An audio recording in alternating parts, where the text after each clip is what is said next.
Since practically the birth of video games, or rather when it started to become an industry, multiple legendary rivalries began to appear, like Nintendo and Sega back in the day, which we understand is the most legendary or at least the most famous. But aside from these classic rivalries that exist in all media, in video games there's also another kind of rivalry. A kind of rivalry that's absolutely one-sided, and in 99.9% of the cases, it's been nothing but smoke. Lies or exaggerations, both from companies and from fans and other users. And yes, I'm talking about the famous game killers. For those unfamiliar, this refers to when a new game of a certain genre is about to launch. For example, a generic anime-style open-world gacha game. Well, automatically, there will be a group of people calling that game the Genshin Impact Killer or something like that, even if the game hasn't even come out yet, suggesting this game will overshadow or eliminate the established one in the genre. So it'll take its players and essentially replace the old game? Based on how I explained the example, it might look like I threw some indirect shade at Wuthering Waves, but I promise it wasn't intentional. Anyway, I think you get the idea. I'm sure that all of you have thought of an example of a video game that was supposed to overshadow the one that was already established. Right? What happened to it? Did it end up with nothing? It's true that in a few cases it actually worked out, like with Fortnite, which kind of became a PUBG killer. While PUBG remains popular, Fortnite overtook it on its own turf. Now that it's clear what we mean by a killer in this video, it's time to talk about the biggest snake oil sellers in the world of gaming, the most ridiculous killers in gaming. Palwar, the Pokémon killer? Many of you might have already forgotten about this title. But Palwar was that strange PC game that came out some time ago and made a lot of noise. Because, in short, it was Pokémon fused with Call of Duty. Not exactly, but seeing a cute creature firing a gun in a style like Pokémon was striking. There are two things to say in favor of this game. The first is that it's not dead. At least not exactly. I think so, I don't know. And honestly, I don't feel like checking. I think, although I'm not really sure, that currently it has a somewhat large and active community and all that. And that the game has improved as such, which would be another point. The game was pretty good. It had its own slavery system. I mean, a system where your pals, or whatever they're called, help by working at your base. Something like an automation game, but obviously much more simplified than nightmares like Factorio. Combat was good and the game delivered overall. It's not the eighth wonder of the world, but it's a good game if you like its genres and style. The one about stealing designs? The thing is, well, saying that something is going to be a Pokémon killer is pretty ridiculous. From the start, we know Pokémon is among the world's most lucrative franchises. Believing any new video game, regardless of quality or marketing, could surpass Pokémon is pretty stupid. You think other huge monster franchises haven't tried this before? Digimon, Yokai Watch, and Bakugan have all fallen to Pikachu's immense power. They've been leaders in their field for almost 30 years and printing money like absolute demons. It's tough to challenge Pokémon's position, let alone compete with it. Few have ever done so, and there's something undeniable right now. The video games under the Pokémon IP aren't that great. I mean, they're not bad like many people say. But wow, considering the caliber of the franchise. It's surprising to see works like Diamond and Pearl Remake, Scarlet and Violet, and even the upcoming one. If you showed this to someone who knew nothing about games, I doubt they'd say this is the top of the food chain. Sure, graphics aren't everything, but come on, we know that's not even the main problem. Let's not get too deep into Pokémon or we'll lose focus. So, Palwar obviously couldn't even come close to the Pokémon Titan. In fact, they had legal problems, something you could see coming. So Palwar didn't kill anyone. I'm sure the whole "how do you enslave your creatures" bit really triggers people for the ethical treatment of animals. Ex-Defiant, the Call of Duty killer. Please, Jarvis, unfreeze F-Sniper. Is this thing for real? Unlike the previous case, Ex-Defiant was much wilder when it came to the theme of this video.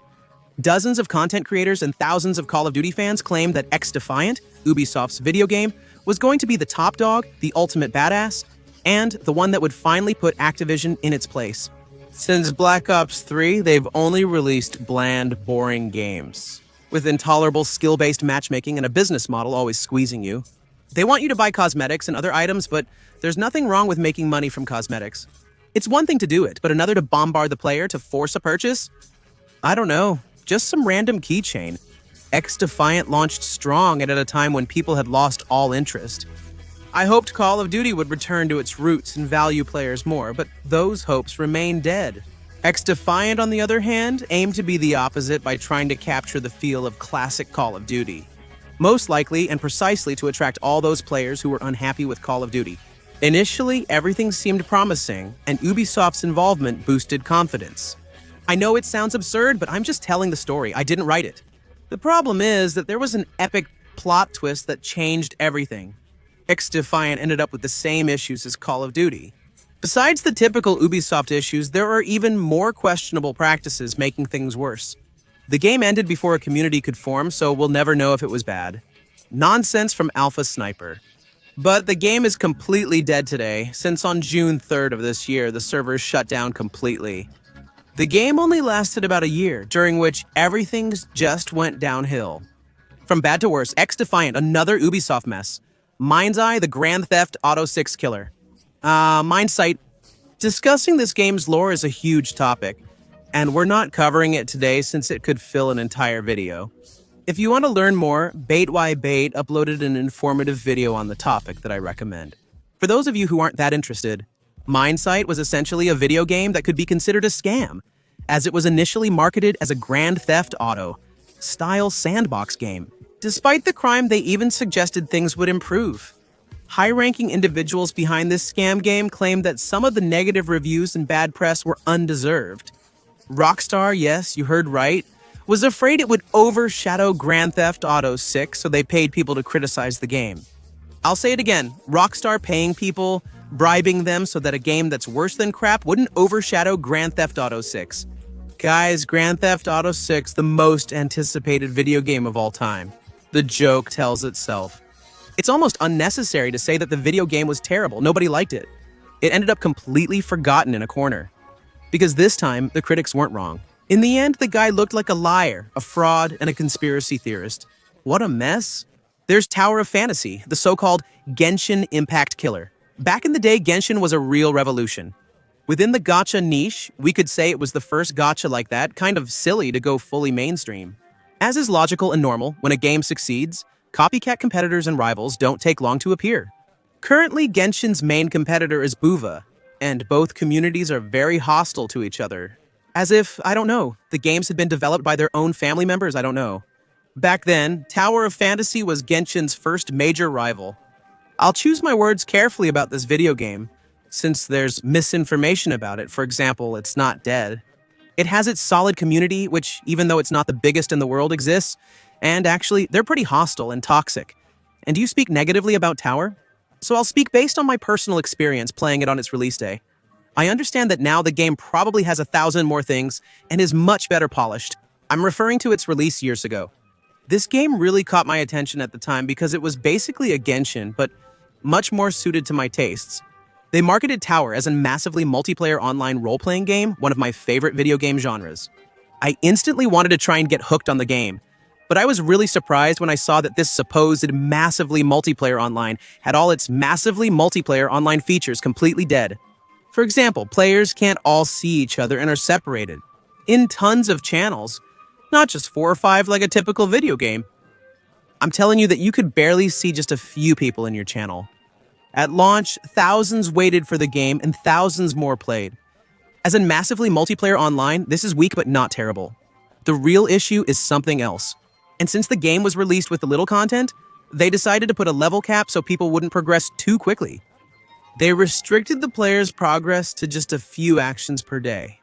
In massively multiplayer online, they're limiting how much players can play. I think this is the worst combination of video games you can make. It's like if in Genshin Impact, after your second multi, Paimon showed up and said, "Hey, don't you think you're becoming a gambling addict?" It would be like shooting yourself in the foot, says someone who's played MMOs for 15 years and is now hooked on Final Fantasy XIV. By the way, it really freaked me out.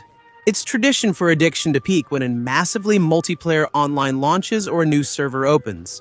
You can't limit massively multiplayer online play to just 2 or 3 hours a day. Really, did you ruin it, Normie? As I said, the game is still active and going strong. However, it was still not strong competition for Genshin, while Bubba is doing better, at least within the gacha community. We were all excited about Tower, including me, expecting it to bring Genshin's best features like its aesthetics, narrative, and anime style. Adding features like player versus player improved equipment, and great raids, you know? A game called Blue Protocol tried something like that, but it was completely swept away and didn't even make it to the West. Tower of Fantasy, the first big rival of Genshin Impact. New World, the World of Warcraft killer. In the massively multiplayer online genre, I think World of Warcraft is definitely the title that has had the most so-called killers. Throughout the video game industry, there have been dozens of games that claimed they could compete with World of Warcraft. The truth is, no one can truly compete with WoW. Despite all the years it's been around and its many problems, it keeps winning. Only Final Fantasy XIV has occasionally been able to challenge it with some of its best expansions. WoW is an unmovable titan in the massively multiplayer online genre. Whenever a supposed World of Warcraft killer came out, we all knew it was going to be swept away like the SNK-verse. It wasn't until the announcement of a game called New World that we all thought, for the first time, World of Warcraft would have to face Anubis. A powerful enemy. A hugely ambitious, massively multiplayer online, fully backed by Amazon. The game created a lot of excitement. All the streamers were waiting for its arrival, and many claimed that this time, for real, WoW would be defeated. Was someone finally going to give it a real beating? But the reality is, no. New World, no matter how big its budget was, couldn't deal with all its problems. First, it was a paid game that launched very raw, very incomplete, with millions of performance issues and an obscene amount of bugs. Often the game was more bugged than playable. While it had many fans who called it the best and most immersive, massively multiplayer online, that's true. This didn't save the game, even with its strong start. Very soon, it scared away absolutely all of its players and only a small fraction survived. Although most problems are fixed now, we're facing the same old situation. It's already too late, people aren't coming back. So now they have to deal with the mistakes they've made. New World was the only game that maybe could have been a World of Warcraft killer, or at least given some real competition to Blizzard's Giant. It still gets played a lot these days, but I doubt it's in the top 5 most popular MMOs. That's considering that, aside from World of Warcraft or Final Fantasy XIV, most MMOs lack large communities. Anyway, New World, the 47th time Amazon sold a lot of hype. Hytale, the Minecraft killer. And here's the real reason for this video's existence. About a month ago, Hytale, the major project from Hypixel, a large multi-million-dollar company, was in the news. I'm not sure if they're still focused on this. Running Minecraft servers can be very profitable. The thing is, many years ago, these people came to the conclusion that Minecraft, while it was a good game, fell very short. For what it could be, in quotes, or for the ambition and vision that they had. Therefore, they made the decision to embark on the adventure of programming their own Minecraft, but with a massive amount of steroids on top. Hytale, the Minecraft killer, the game that would dethrone Minecraft, because Hytale, according to these people, was what Minecraft always should have been. Deeper combat, serious role-playing game elements, new systems, endless possibilities, gear, unique biomes, and updated graphics. And honestly, the trailer they released back then was really exciting. Seriously, it did look freaking awesome. Back then, the gaming community wasn't as pessimistic or realistic as it is now. If today they presented us with a Hytale, we'd all be very skeptical, raising an eyebrow because people are already tired of being fooled. 50 scammy, poorly made, or unfinished games a year? No wonder users are so distrustful. Back then, we still had hope for this industry, and channels fully dedicated to Hytale began to appear. Yes, a game not yet released, with channels still making content today and people aware that if all promises were kept, they aimed to be first to ride the wave when this game launched and make it the next viral hit. Something smart and visionary on their part, if you ask me, but that would end up being pretty cut short at some point. Riot Games, a Tencent company, became interested in the project, similar to Vegeta's interest in Goku. I'm interested if Riot would buy this project and develop it under their brand. This strengthened people's belief that the game was on the right track. But apparently, the game went into complete development hell where they restarted the game engine several times. They kept making, discarding, and changing things, to the point where Riot saw that this project was going nowhere and scrapped it completely, and also the SNK universe, which has nothing to do with it. So the Minecraft killer never even existed. It's the worst case of them all. Because apparently, quote-unquote, of course, it seemed like the most solid project and the one with the best chance to challenge the Titan Minecraft. But in the end, their own ambition completely devoured them, and they ended up self-destructing without even making it to the market. Hytale is easily one of the biggest disappointments in video games. Sadly, that's just the reality. A sloth-like billionaire from Hypixel wants to revive the project. Honestly, it seems like a cosmic letdown to me. Like a bored billionaire at home acting tough online.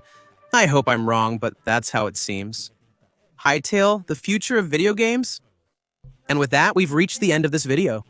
Don't forget to leave your powerful like. Comment on what other killers you know, and I'll see you in the next videos. Bye.